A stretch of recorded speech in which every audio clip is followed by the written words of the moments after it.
Assalamualaikum warahmatullahi wabarakatuh. Syukur alhamdulillah kita masih berjumpa kembali di channel ini. Segala puji bagi Allah subhanahu wa ta'ala yang telah memberikan kita nikmat iman dan Islam. Sholawat serta salam semoga senantiasa tercurah kepada imam besar muslim kita, Nabi Muhammad Shallallahu Alaihi Wasallam, beserta keluarga, sahabat, dan seluruh umatnya hingga akhir zaman. Saudaraku yang seiman, yang berbahagia, yang terkasih, yang Allah cintai. Pada kesempatan yang berbahagia ini, kita akan membahas tentang 3 waktu tidur yang dilarang oleh Rasulullah Shallallahu Alaihi Wasallam. Sebagai umat Islam, kita tentu ingin menjalani kehidupan sesuai dengan sunnah imam besar muslim kita agar mendapatkan keberkahan dan ridho Allah. Hadirin yang dimuliakan Allah, berikut adalah 3 waktunya. Mari kita simak, yaitu yang pertama, tidur setelah sholat asyar. Tidur pada waktu ini dikatakan dapat mengurangi daya aktif akal. Bahkan, ada hadits yang menyebutkan bahwa tidur pada waktu ini bisa menyebabkan hilangnya akal. Oleh karena itu, kita dianjurkan untuk tetap aktif dan menghindari tidur pada waktu ini. Selain itu, tidur setelah asyar juga dapat mengganggu pola tidur malam kita yang sangat penting untuk proses regenerasi dan perbaikan sistem tubuh. Dengan menjaga aktivitas setelah asyar, kita dapat memastikan bahwa kita tetap produktif dan menjaga kesehatan fisik serta mental kita. Allah subhanahu wa ta'ala berfirman dalam Al-Quran, "Dialah yang menjadikan malam untukmu sebagai pakaian dan tidur untuk istirahat. Dia menjadikan siang untuk bangkit berusaha." Al-Quran Surah Al-Furqan ayat 47. Saudaraku, Allah menciptakan malam untuk beristirahat dan siang untuk beraktivitas. Tidur pada waktu yang tidak tepat, seperti setelah asyar, dapat mengganggu keseimbangan ini dan berdampak negatif pada kesehatan kita. Dengan demikian, menjaga pola tidur yang sesuai dengan ajaran Islam tidak hanya membantu kita dalam menjalani kehidupan sehari-hari dengan lebih baik, tetapi juga mendekatkan kita kepada Allah. Dengan mengikuti sunnah imam besar muslim kita Nabi Muhammad Shallallahu Alaihi Wasallam.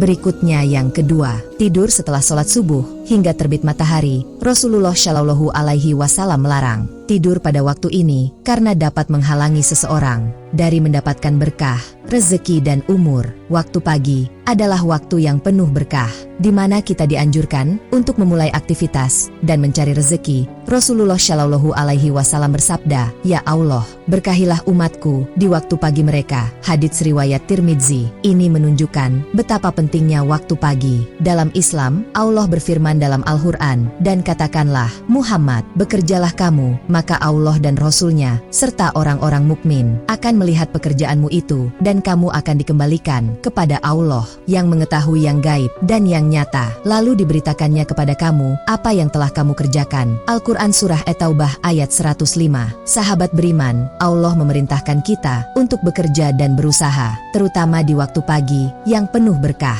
Tidur setelah subuh dapat membuat kita melewatkan waktu yang sangat produktif dan penuh berkah ini, sehingga kita dianjurkan untuk tetap bangun dan memulai aktivitas kita. Dengan demikian, menjaga pola tidur yang sesuai dengan ajaran Islam tidak hanya membantu kita dalam menjalani kehidupan sehari-hari dengan lebih baik, tetapi juga mendekatkan kita kepada Allah dengan mengikuti sunnah Rasulullah Shallallahu Alaihi Wasallam. Selanjutnya yang ketiga, tidur sebelum sholat isya. Rasulullah Shallallahu Alaihi Wasallam tidak menyukai tidur sebelum sholat isya dan berbincang-bincang yang tidak bermanfaat setelahnya. Tidur sebelum isya dapat membuat kita lalai dan melewatkan sholat isya yang merupakan salah satu sholat wajib. Rasulullah Shallallahu Alaihi Wasallam bersabda, "Nabi Shallallahu Alaihi Wasallam membenci tidur sebelum sholat isya dan melakukan pembicaraan yang tidak berguna setelahnya." Hadits riwayat Bukhari nomor 568, Muslim nomor 237. Saudaraku, selain itu, Allah berfirman dalam Al-Quran, "Dan di antara tanda-tanda kekuasaannya ialah tidurmu di waktu malam dan siang hari, dan usahamu mencari sebagian dari karunia-Nya. Sesungguhnya pada yang demikian itu terdapat tanda-tanda bagi kaum yang mendengarkan." Al-Quran Surah Ar-Rum ayat 23. Hadirin yang dimuliakan Allah, Allah menunjukkan kekuasaannya melalui tidur kita di waktu malam dan siang, serta usaha kita mencari karunia-Nya. Tidur sebelum Isya dapat mengganggu waktu yang seharusnya digunakan untuk beribadah dan beraktivitas yang bermanfaat. Dengan menjaga waktu tidur yang sesuai dengan ajaran Islam, kita dapat memastikan bahwa kita tidak melewatkan sholat Isya dan tetap produktif dalam kehidupan sehari-hari. Dengan demikian, menjaga pola tidur yang sesuai dengan ajaran Islam tidak hanya membantu kita dalam menjalani kehidupan sehari-hari dengan lebih baik, tetapi juga mendekatkan kita kepada Allah. Dengan mengikuti sunnah Imam Besar Muslim kita Nabi Muhammad Shallallahu Alaihi Wasallam, sahabat beriman yang berbahagia, yang terkasih, yang Allah cintai, mari kita berusaha untuk menghindari tidur pada waktu-waktu yang dilarang oleh Rasulullah Shallallahu Alaihi Wasallam. Dengan mengikuti sunnah beliau, insya Allah kita akan mendapatkan keberkahan dalam hidup kita. Selain itu, dengan menghindari tidur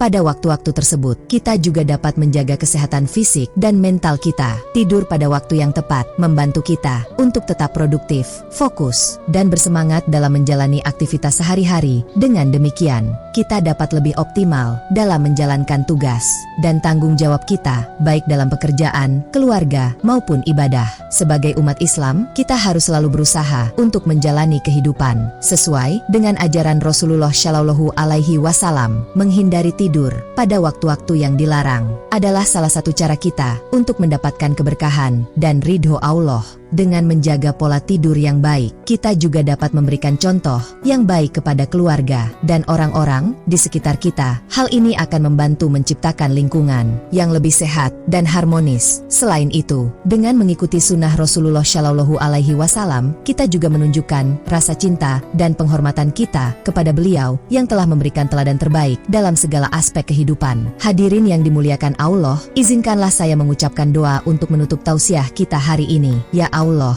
jadikanlah kami termasuk hamba-hambamu yang selalu mengikuti sunnah Rasulullah Shallallahu Alaihi Wasallam. Berikanlah kami kekuatan untuk menghindari hal-hal yang dilarang oleh-Mu, dan berikanlah kami keberkahan dalam setiap langkah hidup kami. Limpahkanlah rahmat dan hidayah-Mu kepada kami, agar kami senantiasa berada di jalan yang benar. Ya Allah, berikanlah kami kesabaran dan keteguhan hati dalam menghadapi segala ujian dan cobaan.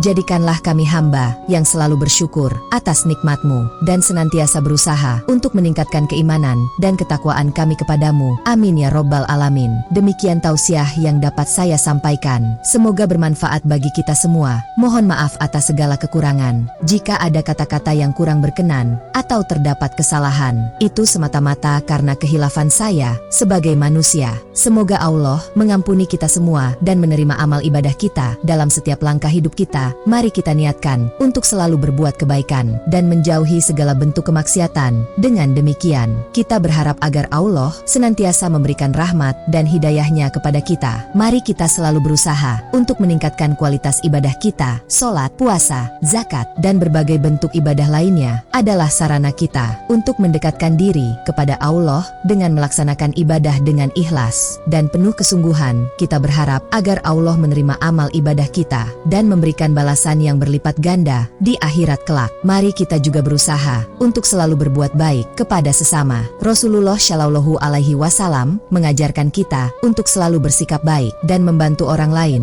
dengan berbuat baik kepada sesama. Kita tidak hanya mendapatkan pahala dari Allah, tetapi juga menciptakan lingkungan yang harmonis dan penuh kasih sayang. Kita juga harus selalu bersyukur atas segala nikmat yang telah Allah berikan kepada kita. Wassalamualaikum warahmatullahi wabarakatuh.